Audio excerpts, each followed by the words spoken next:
Bismillahirrahmanirrahim və bihi nəstəin innehu xayru nasirin və muin. Salam hörmətli izləyicilər, hər vaxtınız xeyir olsun. Bu günləri gözəl əxlaqa sahib olmağın ardıcıllığı və yolları haqqında söhbət edəcəyik inşallah. Bəhsimizə başlamazdan öncə bir neçə məsələni diqqətinizə çatdırmaq istəyirəm.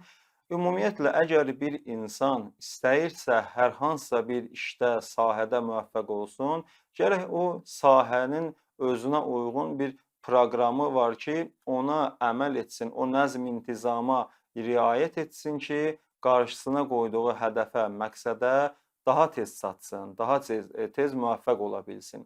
Əxlaq elmi də bu cürdür. Yəni, əgər bir insan istəyirsə gözəl əxlaqa sahib olsun, burada bu elmin müəyyən bir ardıcıllıqları, nəzm-intizamı var ki, gərək hər kəs buna riayət etsin. Çünki fəzilətlərin əldə edilib, gözəl əxlaqa, gözəl xislətlərə sahib olmaq istəyən şəxslər də bu ardıcıllıqlara riayət etməlidir ki, müvəffəq ola bilsin. Baxın, Allah Taala gözəl xüsusiyyətlərə, gözəl əxlaqa sahib olma bacarığını insanın ixtiyarına qoyubdur. Ona görə də insan gərək bu işi təbiətin, belə deyək də, bəzi qanunları var ki, gərək ona uyğun şəkildə qabağa aparsın. Necə? İndi buna bir neçə misal çəkmək istəyirəm. Birincisi budur ki, Allah Taala insanda ilk olaraq yaratdığı, belə deyək də, bacarıq hissi özünə insanın yemək istəmə bacarığıdır. Uşaq ki, ana bətnində olan zaman göbək vasitəsilə oradan öz yeməyini təmin eləyir, oradan qidalanır. Və uşaq ki, bir müddətdən sonra dünyaya gəlir, o zaman acır, ağlayır və anasının sinəsindən öz ruzisini tələb edir, oradan yemək yeyir. Və bu minvalla uşaq artıq böyüyür, yavaş-yavaş normal yeməyə başlayır. Və bu da, belə deyək də, hamısı, bütün bunlar qeyd etdiyimiz şəhvət qüvvəsindən qaynaqlanır. Və diqqət edin, şəhvət dedikdə, ilk olaraq insanın zehninə bəlkə də, üzr istəyirəm, cinsi yaxınlıq məsələləri gəlir. Xeyr, tək buna aid deyil. Biz ötən bəhslərimizdə də qeyd etmişdik ki, şəhvət məsələsinin əhatə dairəsi çox genişdir. Yəni, çox məsələlərə şamil olur. Və ona görə də, belə deyək də, Allah Taalanın insan vücudunda yaratdığı ilk, belə deyək, təbii bacarıq özünə yemək istəmək bacarığıdır və şəhvət qüvvəsidir ki, ilk olaraq insan vücudunda yaradılır. Və bundan sonra ikinci mərhələ budur ki, insanda yavaş-yavaş həmən o uşaqda qəzəb qüvvəsinin nişanələri özünü biruzə verir. Məsələn, uşaq xəstələndiyi zaman, hər hansısa bir bədən üzvü ağrıdığı zaman ağlayır və ya məsələn onu kimsə vurduqda bu da onu vurmağa çalışır, bu da ondan qisas almağa çalışır. Hətta görmüsünüz ki, bəzən istər 1 yaşında, 2 yaşında uşaq olsa belə, görür də bəzən qardaşı, bacısı ya kimsə onu vurduqda özündən böyük, bu da istəyir ki, onu vursun. Ya dişləyərək, ya vuraraq öz içindəki qəzəbini soyutmağa çalışır. Və diqqət edin, hətta o körpə uşaq valideynlərinin vasitəsilə də olsa belə çalışır ki, ona yönəlmiş o müşkülləri, o xətərləri özündən uzaqlaşdırsın. Yəni, bir yolla özünə yönəlmiş təhlükələri uzaqlaşdırmağa çalışır. Və bunlar da nədən qaynaqlanır? Bunlar hamısı qəzəb qüvvəsindən qaynaqlanır. Və diqqət edin, həmən o uşaq bir müddət də keçəndən, böyüyəndən sonra başlayır özünü hamıdan üstün görməyə çalışır ki, hamıdan üstün olsun, hər şeyin ən yaxşısı bunun olsun, hər şey bunun olsun, yəni hamı bunu tərifləsin. Yavaş-yavaş bunlar hamısı uşaqda özünü biruzə verir. Və dediyimiz kimi bunlar hamısı nədən qaynaqlanır? Qəzəb qüvvəsindən qaynaqlanır. Və üçüncü məsələ odur ki, yavaş-yavaş uşaqda, belə deyək də, yaxşını pisdən ayırd etmə qabiliyyəti də yaranır. Məsələn, uşaq bir müddətdən sonra artıq elm öyrənir, sənət öyrənir, hər hansısa bir peşənin sahibi olmağa çalışır və bu minvalla artıq təbiət öz işini kamil şəkildə görür və bundan belə qalanını insanın öz ixtiyarına qoyur. Yəni, insan özü qərar verməlidir ki, bir həddən sonra mən hər hansısa elmin sahibi olmalıyam, hansı elmə tərəf getməliyəm və yaxud da ki, hansı sənətin, hansı peşənin sahibi olmalıyam. Artıq bundan belə insan özü qərar verməlidir bunlara. Və buna görə də insan nə etməlidir? Çalışmalıdır ki, Allah Taala'nın ona verdiyi bu qüvvələri ki, qeyd etdiyi 3 dənə qüvvə, onları həmin o qeyd elədiyimiz ardıcıllıqla qabağa aparsın.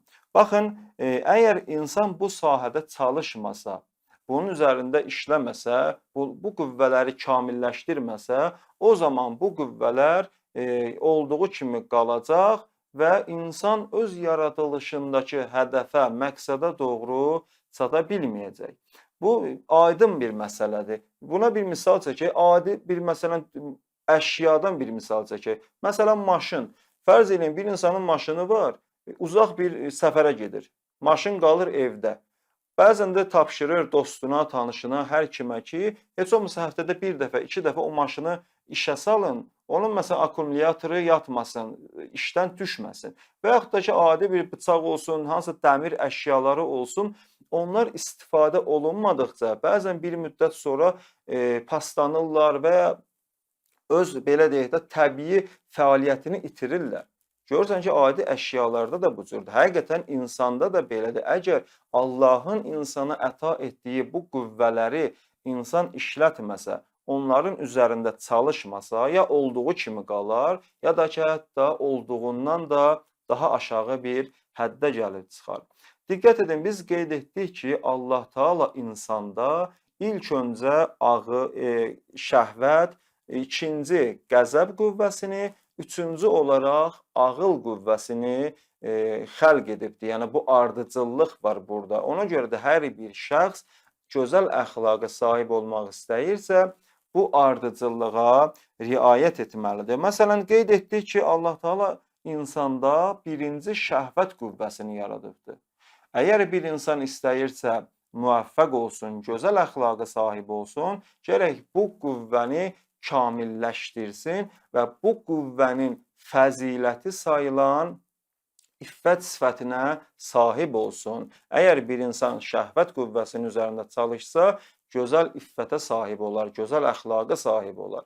Bundan sonra nədir? İkinci məsələ qəzəb qüvvəsidir. Əgər bir şəxs öz qəzəbinin üzərində çalışsa, bunu kamilləşdirsə, o zaman bu insanda şücaət sifəti formalaşar, şücaət sifətinə sahib olar. Üçüncü isə ağıl qüvvəsidir ki, əgər bir şəxs ağıl qüvvəsinin üzərində çalışsa, işləsə, o zaman həmin şəxs hikmətə çatar, hikmət sahiblərindən olar. Diqqət edin, qeyd etdik ki, əgər kamala çatmaq yolunda qeyd elədiyimiz bu 3 dənə ardıcıllığa hər bir kəs riayət eləsə, bu ardıcıllıqla qabağa getsə, gözəl əxlaqa sahib olmaq həmin şəxs üçün çox rahat və daha tez müvəffəq ola bilər. Niyə? Çünki nəzm-intizamla qabağa gedər.